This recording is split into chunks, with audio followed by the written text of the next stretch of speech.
राजगृह का मौन। राजगृह, चारों ओर ऊंचे ऊंचे पर्वत, बीच में फैला हुआ हरा भरा नगर और नगर के बाहर एक चट्टानी पहाड़ी, गृद्धकूट। यही बुद्ध अपने संघ के साथ ठहरे थे। सुबह की पहली किरण जैसे ही आकाश में फैली, आनंद ने बुद्ध का भिक्षा पात्र उठाया और नंगे पांव नगर की ओर चल पड़े। राजगृह के लोग दूर से ही पहचान लेते, ये आनंद हैं, बुद्ध के सेवक, बुद्ध के शिष्य। लोग सम्मान से झुकते और भिक्षा के रूप में अन्न, फल या जो भी संभव हो उनके पात्र में रखते।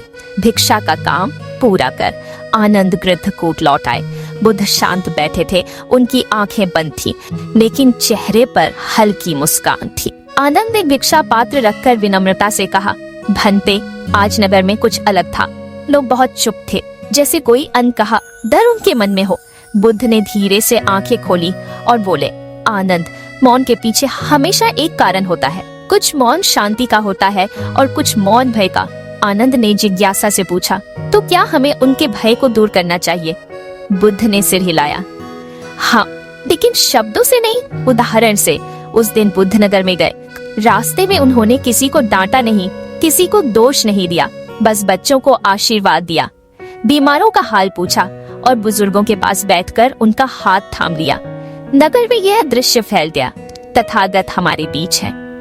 समझते हैं, शाम को राजगृह का वही मौन बदल चुका था। लोगों के चेहरे पर मुस्कान थी, बच्चे खेल रहे थे और दरवाजों पर दीपक जल रहे थे। रात में आनंद ने बुद्ध से कहा, भंते, आपने कुछ कहा नहीं, फिर भी लोगों का भय मिट गया। बुद्ध ने मुस्कुराते हुए उत्तर दिया, आनंद, कभी कभी मौन ही सबसे बड़ा उपदेश होता है। जब लोग देख लेते हैं कि कोई उनके दुहब को महसूस कर रहा है, तो उनके मन का अंधेरा अपने आप दूर हो जाता है। आनंद ने सिर झुकाया। गृद्धकूट पर रात का चांद चमक रहा था और नीचे राजगृह का मौन अब सुकून में बदल चुका था। और इस तरह गृद्धकूट पर्वत की चोटी पर फैला सन्नाटा, बुद्ध और आनंद के शांत चेहरे और नगर की गलियों में बुजुर्ग का हाथ थामे चलते हुए उनका करुणामय स्पर्श, यह सब राजगृह की आत्मा में जैसे अमर हो गया। यह केवल दृश्य नहीं थे, यह करुणा, धैर्य और प्रेम का जीवंत प्रमाण थे।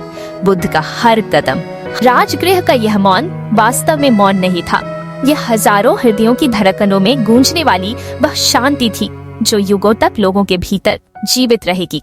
और जब भी कोई जीवन की भीड़ में खो जाएगा, यह मौन उसे पुकारेगा एक कोमल स्वर में, सत्य की ओर लौट आओ।